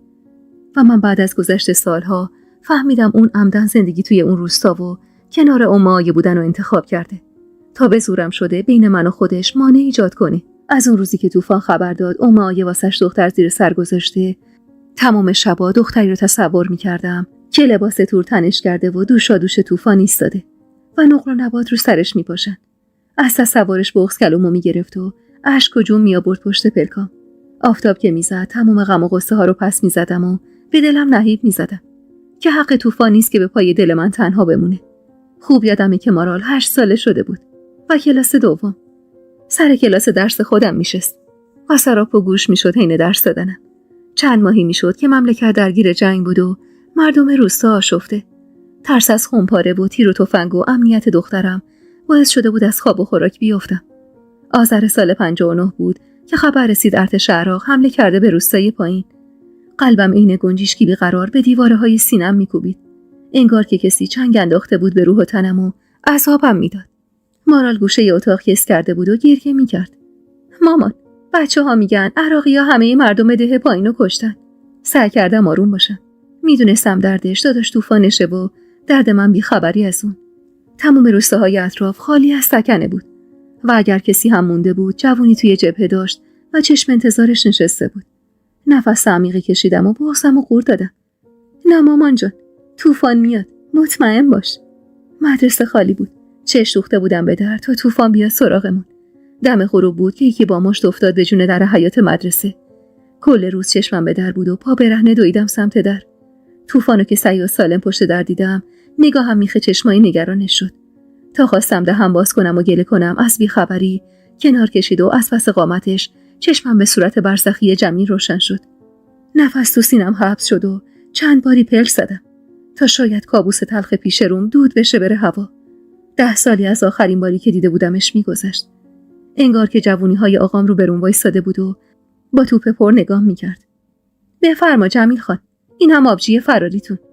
با صدای مهری که کنار جواد کمی عقب‌تر ایستاده بود و با پوزخند نگاه میکرد چشم از جمیل گرفتم. مات و مبهوت لای چارچوب در وایساده بودم و زور زده بودم به صورت مهری که با حرص نگاه میکرد. مارال با دیدن طوفان سوق زده منو پس زد و خودشو انداخت تو آغوشش. داداش زنده ای؟ بچه‌ها میگفتن عراقی‌ها حمله کردن به روستای شما. خیلی ترسیدم یه چیزی بشه. گوشم به حرفای طوفان بود که سعی داشت مارالو آروم کنه و چشمم به جواد که بادی به قبقب انداخته بود و جوری با ذوق نگاه میکرد که انگار خیلی از چیزی که روبروش میبینه راضیه. من خوبم مارال جان. نگاه کن، همه جام سالمه. اصلا خونم نبودم. رفته بودم شهر به یه کاری. جواد که نگاه خیرم و دید، لبخند خجلی زد و نزدیک جمیل شد. من که گفتم تخمین از گلم پاکتره. اون همایون از خدا بی خبر این حرفا رو در آورده تا خودش رو راحت کنه. بفرما. اینها همونجور که طوفان میگفت تک و تنها تو این مدرسه زندگی میکرده. تمام جرأتمو یه جا جمع کردم و سر زدم تو سیاهی چشماش که با آقام مو نمیزد. بعد از 10 سال این همه راه کوبیدی اومدی اینجا که ببینی همایون راست میگه یا دروغ. همین قدر غیرتت، همین قدر یاد گرفتین مردونگی کردن و حتما کل راه به این فکر میکردی حالا که رسیدم بهش میزنم گردنشو خورد میکنم و قبرشو با همین دستام میکنم. آره داداش، اومدی جنازه‌مو بندازی زمین. صدام رفته رفته بلندتر میشد و مارال با داد و فریادم وحشت کرده چسبیده بود به طوفان. بغض و دلتنگی قدیمی داشت سر وا میکرد و من متنفر بودم از سار زدن چلوی مردایی که فقط به اسم هم خونم بودن و هیچ خیری واسم نداشتن. اون روزایی که 4 تا زن بدبختم کردن کجا بودین؟ هان؟ اون موقع مردونگی نداشتین یهو الان با غیرت شدین؟ نگران این بودین که نکنه خواهرتون، ناموستون وقتی اسم همایون تو سجلشه تو بغل یکی دیگه.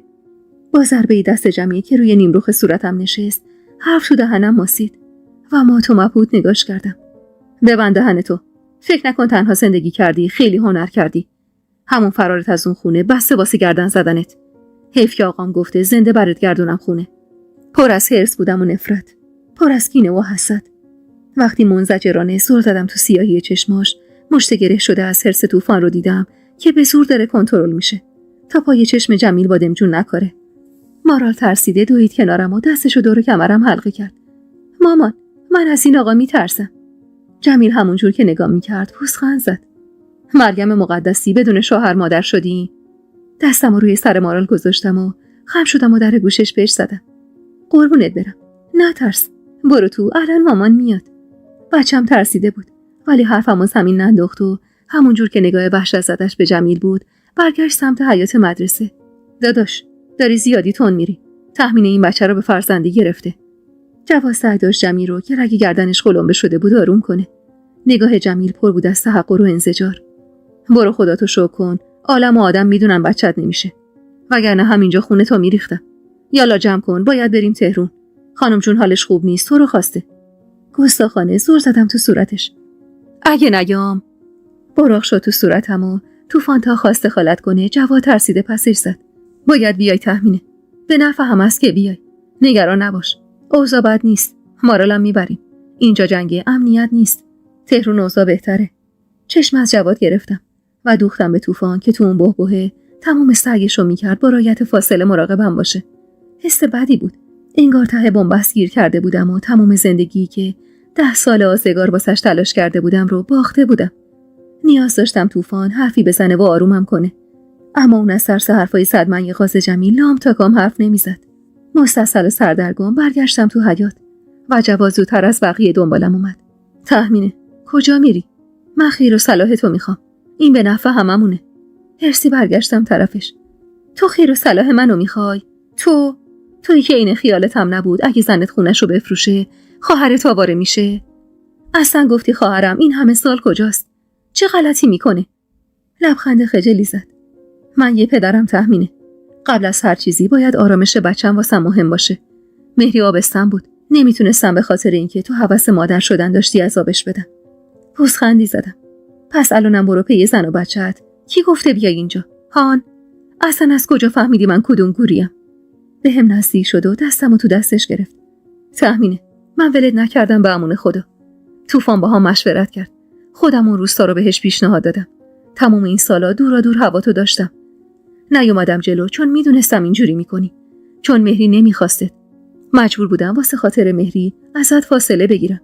زنم جز من کسی رو نداشت. بغض کرده نالیدم. مگه من کیو داشتم جواد؟ هیچ میدونی اگه طوفان نبود چی به سرم میومد؟ هیچ میدونی اگه این مرد فقط یه ذره نااهل بود الان حسابم با کرامل کاتبین بود؟ به زور بغلم کرده و سرم روی سینش گذاشت. قربون شکل ماهت برم. اگه بهش اعتماد نداشتم نمیسپردمت دستش. من قد چشام به طوفان اعتماد داشتم. حالا برو وسایلتو جمع کن بریم. انگار خانم جون حالش خوش نیست. بغض کرده نگاش کردم. مارال چی؟ زندگیم چی؟ تل خندید. جنگ بچه بازی نیست خواهر من.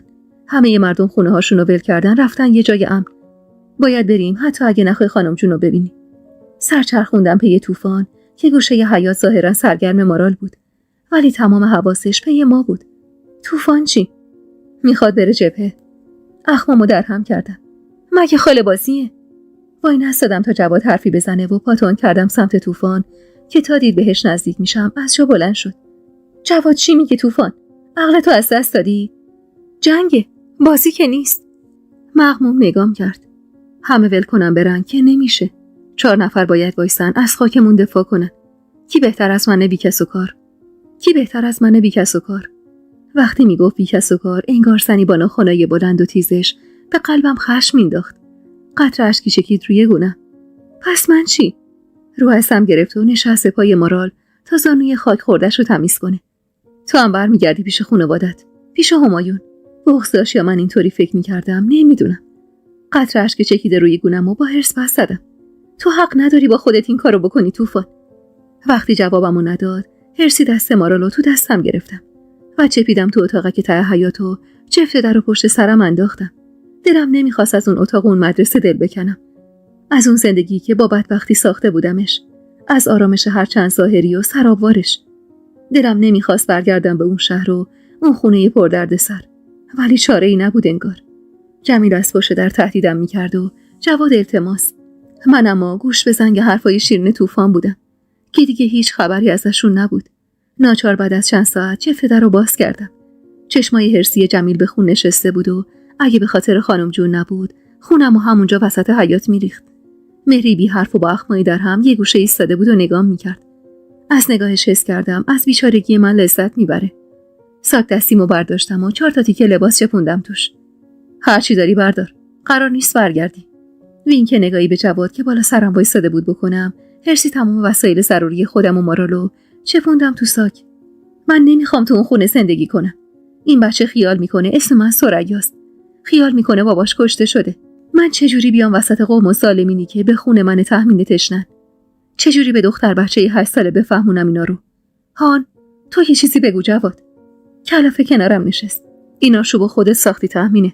وقتی مامان گلبانو گفت زن این پسر نشو به خرجت نرفت. زن شدی خودتو بدبخت کردی. سر خودت هوو آوردی خواستم بیرونش کنن نذاشتی. فرار کردی. وسط اون همه بدبختی یه بچه هم به بدبختیات اضافه کردی. چی بهت بگم آخه؟ کفری نگاش کردم. مارال بدبختی نیست. اون اگه نبود من این همه سال طاقت نمی آوردم. اون همه ی دار و ندار منه. سر تأسفی تکون داد و ساک دستیمو از رو زمین برداشت. پاشو که 1000 جور کار داریم. اینجا نمیشه موند. بغض کرده از جا بلند شدم و لحظه آخر بخشه دست نوشته های مادرم و از بالای کمد پایین کشیدم و گرد و خاک نشسته روش تکون دادم. سالها بود که فرصت نکرده بودم بشینم پای دست نوشته هاش. یا شایدم واسه مقابله با دلتنگی سعی میکردم ازشون فاصله بگیرم. از خونم که زدم بیرون هوا تاریک شده بود. طوفان روی پله ها نشسته بود و مارال کنارش. باورم نمیشد که مجبور بودم ازش دل بکنم و برگردم به اون جهنم. زیر نگاه تیزبین جمیل خداحافظی باهاش سخت بود. ولی دلم رضا نمیداد بی هیچ حرفی ازش جدا بشم. اون تنها پشت و پناهم توی تمام این سالها بود. پدرم بود، برادرم بود، همسرم بود، دوستم بود. نقش تمام آدمایی که باید دور و برم بودن و توی تمام این سالها واسم بازی کرده بود. روبروش وایسادم و چونم لرزید. و قبل از اینکه حرفی بزنم سد اشکام شکست.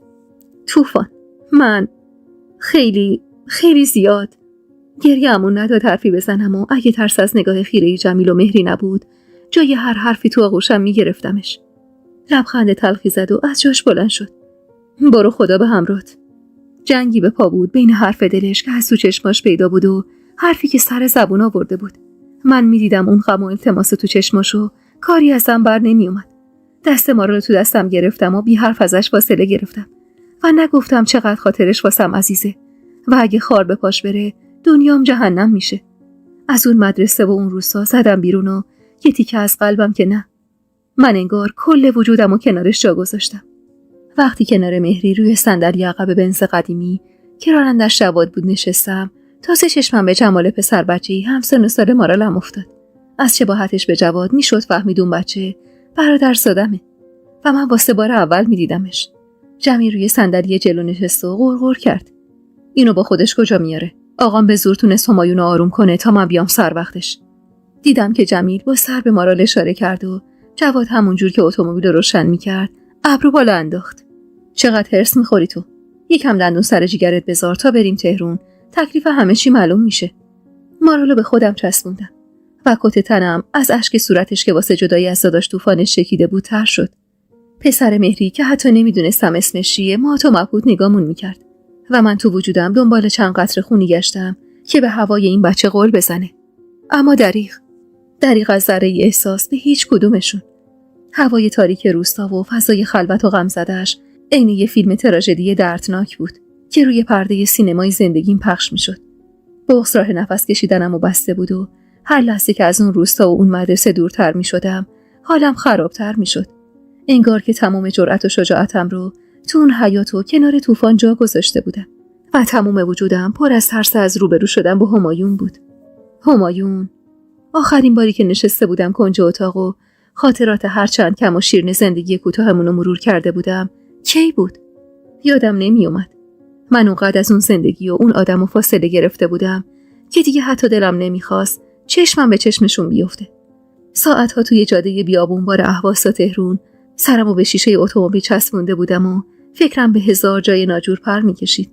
به مارال، به طوفان، به همایون، به مادرم، به زندگی آشوبوار و در هم بر همم، به اون آدمایی که قرار بود بعد از 10 دهه دوری ببینمشون، به جواهر و دخترش. یاد سمرد که افتادم لبخندی نشست رو لبام و ناخودآگاه دستم و دور کمر مارال که غرق خواب بود حلقه کردم. مهری فارغ از هر درد و غمی سرشو به پشتی صندلیش تکیه داده بود و مست خواب بود. اما جمیل عین خودم چش دوخته بود به راه. نیمه شب بود و هنوز توی راه بودیم. چشمم از بیخوابی میسوخت، اما از ترس جمیل پلک روی هم نمیذاشتم. میترسیدم از اینکه مبادا پلکام لحظه‌ای روی هم بیفته و بلایی سر دخترم میاره. شب آخر رسید که چشمم به چراغ خیابونای تهرون روشن شد. آخرین باری که تو هوای این شهر نفس کشیده بودم کنار طوفان بود. وقتی به خاطر اون مرض لعنتی تمام دلخوشیامو تو این شهر خاک کردم. نفس عمیقی کشیدم و گردن خوش شدم رو با دستم تکون دادم. من میگم این بچه رو نبریم.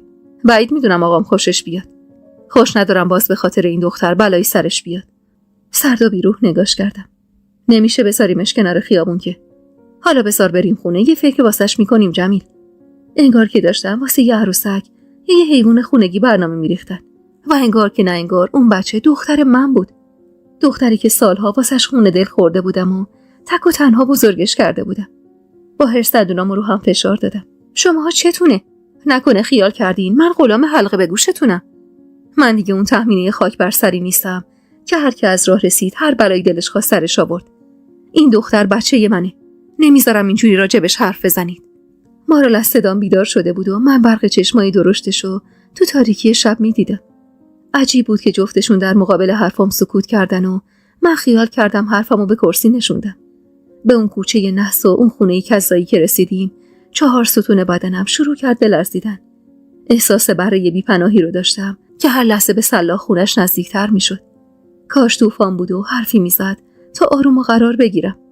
اتومبیل که از حرکت ایستاد مهری سری پیاده شد و دست پسرش رو گرفت و انگار که اونجا خونه خودش باشه بیرو در وایسی رفت سمت در حیاط. از طرز نگاه و رفتارش مطمئن شدم که این اولین باری نیست که وارد این حیاط و خونه میشه. پاهام انگار میخ شده بود به زمین و نمیتونستم قدم از قدم بردارم و دستای سردم تو دست مارال خیس عرق شده بود. بیا، نترس. من پشتتم. حتی گرمای دست جواد که روی کمرم نشسته بودم حالمو خوب نمیکرد. ناچار قدم برداشتم سمت در و تو ذهنم دنبال حرفی گشتم که اگه طوفان بود واسه خوب کردن حالم بهم میزد. جمیل انگار که مجرمی قاتلی چیزی رو گیر انداخته باشه چشم ازم بر نمی داشت. تو ذهنم صورت مهربونش رو تصور کردم و حرفی که همیشه و همه جا تکرار میکرد و تو سرم مرور کردم. چاره چیه تهمینه؟ یه جاهایی از تقدیر هست که هر کارم کنی بالا بری پایین بیای باید باهاش رو در رو بشی. پس چرا بی خودی با آب و آتیش بزنی؟ با یاد نگاه غمدار لحظه آخرش بغض گلومو گرفت. طوفان راست میگفت. تا کی میخواستم از این خونه و آدماش فراری باشم؟ تا کی میخواستم انگ خیانتکار بودن و یدک بکشم؟ باید رو در رو بشم با تقدیری که هر چقدر خودمو عذاب دادم عوض نشد. نفس عمیقی کشیدم و سرمو بالا گرفتم. من گناهی نکرده بودم جز فاصله گرفتن از آدمایی که جز خودشون و خونشون و اصالتشون چیزی واسهشون اهمیت نداشت. دست مارالو محکم‌تر تو دستم گرفتم و با جواد وارد حیاط شدم. آجر به آجرش همونی بود که 10 سال پیش دیده بودم. جز درخت‌ها که قد کشیده بودن هیچ چیزی تغییری نکرده بود. برو خونه خانم جون. همه اونجان. جواد که راه خونه پدریم رو پیش گرفته بود با حرف جمیل را شکج کرد سمت خونه خانم جونی که چند جفت کفش توی ایوونش پخش و پلا بود. قلبم اونقدر تند میزد که ممکن بود هر آن از سینم بزنه بیرون و حتی مارال هم ترس توی نگاهمو خونده بود که بهم چسبیده بود و هیچ حرفی نمیزد. جواد که ضربه‌ای به در خونش زد چشمامو با ترس روی هم فشار دادم و نفسمو بیرون دادم. دلم نمیخواست هیچ کدومشون ذره‌ای ترس توی نگاهم ببینه و حس کنه از کاری که کردم پشیمونم. با صدای آقام وحشت زده پلکامو باز کردم. هر چقدرم که میخواستم لباس شجاعت تنم کنم و نقاب قوی بودم به صورتم بزنم، باز ته ته دلم از این مرد وحشت داشتم. مردی که جدا کردن سر از تنم و حق خودش میدونست. نمردم و این روزو دیدم. ترسیده نگاش کردم. موهای وسط سرش ریخته بود و چند تار موی دور سرشم رنگ پنبه شده بود. پلکای چروک افتاده‌اش چشمای درشت مشکی رنگشو خمار کرده بود. سلام. دلتنگ نبودم. من اون لحظه حتی دلتنگ مادرم هم نبودم و حسی جز ترس تو وجودم نبود. نگاه تحقیرآمیزی به دخترم انداخت و تا خواست چیزی بگه صدای پرتحکم خانم جون به گوشم رسید. منصور، بذار بیا تو. حتی صدای خانم جونم هیچ فرقی نکرده بود. آقا مگه فرصت داشت با نگاهش بند وجودم رو از هم سوا می‌کرد و تو همون باغچه چال می‌کرد. اما با تشر خانم جون کوتاه اومد و از جلوی در کنار رفت تا من وارد بشم. دست مارالو محکم توی دستم گرفتم و کفشامو از پام در آوردم و مارال هم به تبعیت از من کفششو در آورد. دلم که نه، کل وجودم از ترس میلرزید. نفس عمیقی کشیدم تا به ترس چنبره زده دور احساسم غلبه کنم و وارد خونه بشم. توی اون سالها هزاران بار به این لحظه فکر کرده بودم. به لحظه‌ای که با همایون رو در رو بشم و ندونم چی باید بهش بگم. اوایل هزاران حرف ناگفته داشتم باهاش. هزار گلایه و شکوه. ولی حالا هرچی پس توی تنگ و تاریک ذهنمو میگشتم هیچ حرفی واسه زدن بهش نداشتم. سرمو بالا گرفتم و شونه‌هامو صاف کردم. دقیقاً همون جوری که همیشه به مارال یاد میدادم. سعی کردم قوی و محکم باشم. صدای شلوغی و همهمه از مهمونخونه میومد. بی‌معطلی رو همو کش کردم سمت اتاقش و هنوز پام به آسونه‌ای در اتاق نرسیده بود که سینه به سینه مردی در اومدم. نگاهمو از پاهای بلند و کشیده‌اش سر دادم روی صورتش. سفیدی چشمای خمار عسلی رنگش به خون نشسته بود و خط اخم وسط ابروهاش عمق گرفته بود. سعی کردم ترس و وحشت توی نگاهمو ازش قایم کنم. بی حرف سر زدم تو چشماشو. اون انگار داشت با نگاهش بازخواستم میکرد. اون لحظه حتی در و دیوارای اون خونه هم حقو به همایون میدادن. چه برسه به آدمایی که من به چشمشون یه گناهکار به تمام معنا بودم. اما فقط من بودم که میدونستم تو این خونه چیا به سرم اومده که مجبور شدم زجر عذاب چند سال غربت نشینی رو تحمل کنم و واسه مرهم گذاشتن روی زخمای دلم رضا بدم به چندین سال زندگی کردن با سجل زنی که جنازه خونالودش رو به چشم خودم دیده بودم. بدون اینکه چشم ازم برداره صورتش رو به هم نزدیک کرد و از بین دندونایی به هم قفل شدش خورید. فقط یک کلام بگو. چطور دلت اومد با من این کارو بکنی؟ هان، چطور دلت اومد انگشت نمای مردم شهرم بکنی؟ ده حرف بزن لامصب. چرا لالمونی گرفتی؟ چی واسط کم گذاشته بودم؟ یالا یه چیزی بگو زنی کیه؟ با دست و دهن خودش کوبید و پشت کرد بهم. از ترس داد و فریاداش گوشه یک کتمو چنگ زده بودم و دندونامو روی هم فشار میدادم. بغض گلومو گرفته بود و هیچ حرفی سر زبونم نمی اومد واسه گفتن. همایون، بذار بیا تو، میخوام ببینمش. با حرف خانم جون صد راهمو باز کرد و من با پاهای لرزون وارد اتاق شدم. روبروم یه رخت خواب مخمل قرمز پهن شده بود که پیرزنی فرتوت میونش دراز کشیده بود. چشم نچرخوندم تا ببینم جمعیت سر پا ایستاده دور تا دور اتاق کیا هستن و سر زدم به خانم جون. زبونم نچرخید یا خودم نخواستم که سلامی بهش بدم، نمیدونم. ولی بی حرف و ساکت سر زدم تو سیاهی چشمای ریزش که خسته و بیرمق بود. صورتش رنگ پریده و مریض احوال بود، ولی نگاهش، امان از اون نگاه مغرور و متکبرش که هنوزم عین تمام روزای بچگیم برق میزد. دست استخونی و چروکشو دراز کرد سمتم. چشم ازش بر نداشتم و به روی خودم نیوردم که فهمیدم منظورش از این کار اینه که دستشو ببوسم. بوسیدن دست از نظر من تقدس داشت. من حاضر نبودم با بوسیدن دست کسی که نصف عمر و جوانیم رو نابود کرده بود قداست این بوسه رو از بین ببرم. دستش که تو هوا خشک شد اخماشو در هم کرد. 10 سال فلاکت کشیدی آدم نشدی؟ هنوزم این الاغ چموش دفتک میندازی؟ نفسای پرحرص آقام بود که از بیخ گوشم به صورتم میخورد. خانم جون همون جور که زور زده بود بهم دستشو تو هوا تکون داد. یالا همه برید بیرون. قبل از اینکه حتی یه نفر از اون جمعیتی که حتی دلم نمیخواست نگاشون کنم از جاشون تکون بخوره لب وا کردم. بذارید بمونن. کجا برن آخه؟ تک تک این آدما تو تک تک لحظه های زندگی من شریک بودن. حالا کجا ول کنم برن؟ بذارید وایسن شاهد روز رستاخیزم هم باشن دیگه. صدام از بغض و رگه شده بود و دستام از حرص میلرزید، ولی خودمو نباختم و با پوزخند ادامه دادم. شنیدم دستور دادی زنده برم گردونن. فکر میکنی خیلی لطف کردی در حقم؟ خیال میکنی همین که زنده اینجا رو برود وایسادم باید بیام دستتو ببوسم؟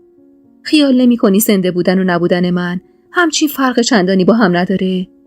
خانم جون، من همون روزی که فهمیدم مادر بزرگم هم خونم با کسی که قد مادرم قبولش داشتم واسم تله گذاشته تا خام بشم و رضا بدم به عقد کردن یه دختر یتیم واسه شوهرم، مردم. به خدا این قلب ساب مرده من همون روزا مرد. دیگه الان چه فرقی میکنه لطف شما؟ هان، میدونی تو دل غربت وقتی به گوشم رسید که نبی عزیز دردونت انگ خیانت به هم بسته چیا کشیدم؟ مگه من کجای زندگیم پامو کج گذاشته بودم که دلت اومد با هم اینجوری تا کنی همایون خان؟ چرخیدم سمتشو، ضربه محکمی به سینه پهن و مردونش زدم. بی غیرت، تمام مردونگیت همینقدر بود که واسه باز کردنم از سرت ببندیم بین اون؟ با چشمای سرخش سر زده بود بهم. خانم جون با صدای بلندتری داد زد. مگه نگفتم همتون برید بیرون؟ نگاهم میخ همایون بود که تمام آدمای حاضر تو اتاق بی هیچ حرفی رفتن تو حیاط و من دست مارالو محکم‌تر از قبل تو دستم گرفتم.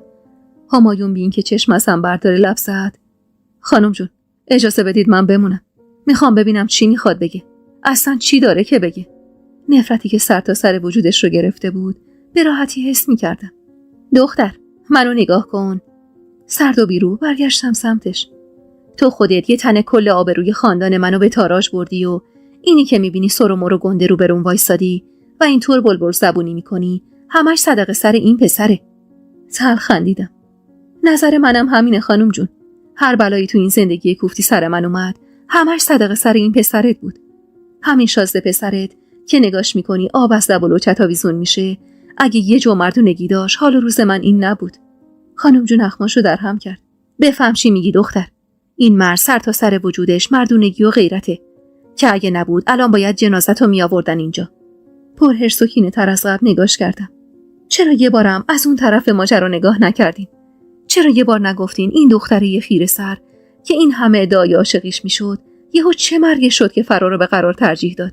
هان، کدوم زنی حاضره شوهر مرد و با غیرتش ول کنه بره توی بیغوله بی کس و تنها زندگی کنه؟ یه بار با خودتون نگفتید درد این دختر چی بوده؟ چه مرگش بوده؟ یا راحت ترین راهو انتخاب کردین و گفتین بذار مهر خیانت بزنین پای پروندهش قال قضیه رو بکنی. صدام از حرص میلرزید و گلوم از بغض میسوخت. همایون باسومو گرفت و با حرص چرخوندم طرف خودش و این حرکتش باعث شد مارال وحشت زده بغلم کنه. مامان من دوست ندارم اینجا باشم. جیگرم واسه دختر مظلومم میسوخت و دلم میخواست داد بزنم و بگم که منم دلم نمیخواد اینجا باشم. همایون نیم نگاه تحقیرآمیزی به مارال انداخت و پوزخندی زد. همینجوری پاک و منزه مادر شدی؟ مردمک چشماش دو میزد و نگاه پرحرصش روی تک تک اعضای صورتم میچرخید. تلخ خندیدم. درسته که اصلا تو اونی نبودی که نشون میدادی، ولی من راست و حسینی همونی بودم که میدیدی و الان میبینی. من زن بودم و غیرت زنونم یه لحظه هم اجازه نمیداد پامو کج بذارم. ولی تو چی؟ چونم لرزید و بغض کهنه چندین سالم سر باز کرد. تویی که اونقدر ادعات میشد چی؟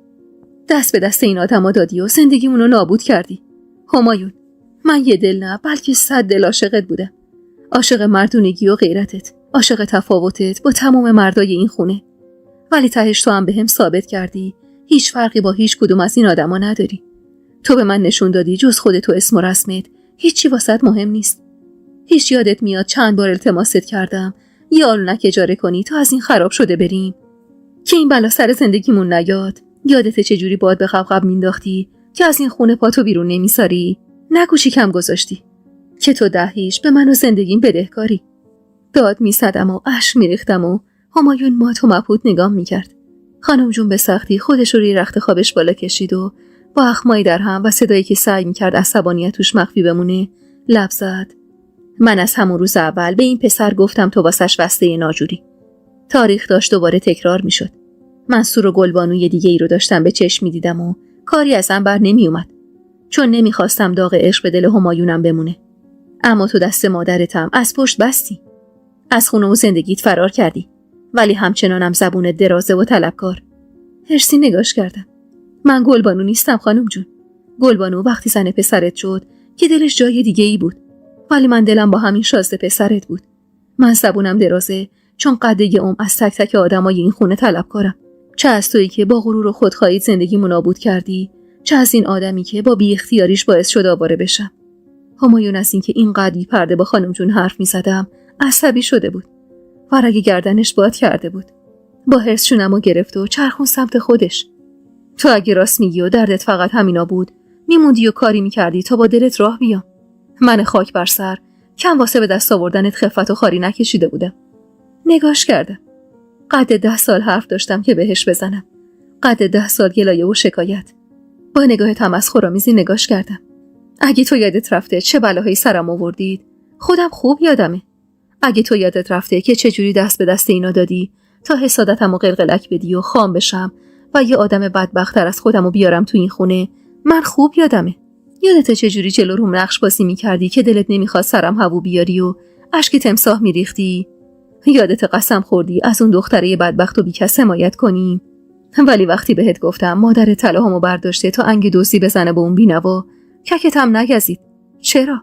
چون خودت هم باهاش همدست بودی. به خدا که مطمئنم اگه تو این خراب شده میموندم، تو یه بی غیرت اونقدر ساده‌لوح بودی تا با اینا همکاسه بشی و یه بهتونی بهم بزنی و راه درس و دانشگاه هم برون ببندی. اونقدر داد زده بودم که گلوم میسوخت و نفسم بالا نمیومد. خسته و بیحال کف اتاق نشستم و مارولو که آروم آروم اشک میریخت بغل کردم. شماها اونقدر منو عذاب دادین که حاضر شدم 8 سال آزگار با سجله یه زن دیگه زندگی کنم تا طعم مادر شدن رو بچشم. همایون گیج و گنگ نگام میکرد و خانم جون گره اخما شلتر شده بود. نمیدونم عقل و شعورشون میرسید که جلوی بچه بیشتر از این سوال نپرسن یا اونا هم عین من خسته و کلافه بودن. ولی هرچی که بود خدا رو شکر کردم که مجبور نیستم بیشتر از این جلوی چشم مارال حرف بزنم. چند لحظه‌ای که بینمون سکوت نشست، خانم جون سرش رو روی بالشتش گذاشت. واسه امشب کافیه. میخوام بخوابم، برو بیرون همایون. این دختره هم امشب پیش خودم میمونه. به منصور و پسرش هیچ اعتباری نیست. همایون لبخند خجلی زد. اگه اجازه بدید ببرمش خونه خودمون. هرچی باشه هنوز زنمه. بازده نگاش کردم. رفتارش هنوزم عین همون روزای قدیم بود و در مقابل این زن تا زانو سرخم میکرد. نه، فعلا همینجا میمونه. همایون با اینکه پکر شد ولی اعتراضی نکرد و به جاش من لوا کردم. میخوام برم خونه آقام. میخوام مادرم رو ببینم. همایون پوزخندی زد. مادرت 3 روزه که از این خونه پرت شده بیرون. گرچه من اگه جای دایی بودم همون لحظه‌ای که فهمیدم تمام این سالا از جای تو خبر داشته و هیچی نگفته 3 طلاقش میکردم. بیرون انداختن چیز کمی بود واسش. با دهن نیمه باز نگاش کردم. باورم نمیشد که این همایون بود که داشت در مورد مادرم اینجوری حرف میزد. دلم پیش مادرم بود. پیش زندگی نچندان باب میلش که به خاطر من و کارام سر بخورده بود. اخمامو در هم کردم و خوریدم. مادرم کجا رفته؟ هنوز اون پوزخند کریه روی لباش بود. حتما خونه خالت. کجا رو داره غیر از اونجا؟ بغض داشتم ولی دلم نمیخواست جلوی چشماش اشک بریزم. راسته که میگن حلال زاده به داییش میره. تو با آقام مو نمیزنی. هیچ کدومتون ما زنا رو نمیفهمید. شوکه شد و چند لحظه‌ای بی حرف نگام کرد و وقتی دیدم چیزی نمیگه دست مارالو گرفتم و دویدم سمت در اتاق که همایون دست باچه راهمو سد کرد. کجا به سلامتی؟ این تو بمیری دیگه از این تو بمیری یا نیست تحمین خانم. نمیذارم پاتو از این خونه بیرون بذاری. پرسی نگاش کردم. میخوام برم پی مادرم. بازومو گرفت و هلم داد وسط اتاق و مارالم کشیده شد سمتم. اگه یادت رفته باید بهت یادآوری کنم من هنوزم شوهرتم. باید از رو نعش من رد شی. اون لحظه‌ای که همایون اونجوری با هم رفتار کرد تازه یادم افتاد تو چه مخمسه‌ای گیر افتادم. 10 سال تمام مستقل زندگی کرده بودم و حالا هضم این رفتارا واسم خیلی سخت بود. خسته و درمونده نگاش کردم. از شوهری کردم فقط همین کارشو بلدی؟ اون زمانی که تک تک آدمای این حیات یه تیزی گرفته بودن دستشون و هر لحظه یه جایی از قلبمو سوراخ می‌کردن و نیش می‌زدن. تو شوهرم نبودی؟ نبودی که یکی بزنی تو دهنشون و بگی من زنمو میخوام؟ آخه خوش غیرت.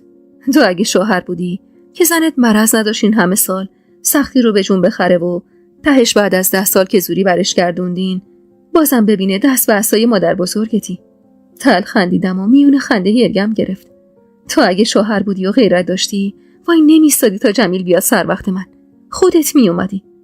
بغض کهنه یه گوشه دلم سروا کرده بود و انگار تازه داشت یادم میومد چقدر حرف ناگفته توی دلم تلمبار شده. بی حرف که نگام کرد یاد قدیما افتادم. یاد اون روزایی که تنها غم و غصه زندگیم این بود که عمه رضا بده برم دانشگاه. کلافه روی زمین نشستم و خانم جون با دست اشاره کرد تا همایون از اتاق بره. تنها موندم با اون زن واسم سخت بود ولی چاره‌ای نداشتم. سر مارالو توی سینم گرفتم و چشمامو رو هم فشار دادم. حتی از تصور بدرفتاری این جماعت با مادرم قلبم به درد می اومد. همایون خیلی با آقا جان خدا بیامرزت رفته. صداش که به گوشم خورد حتی لحظه‌ای سعی نکردم چشمامو از هم وا کنم و نگاش کنم. آقا خان خیلی مرد بود.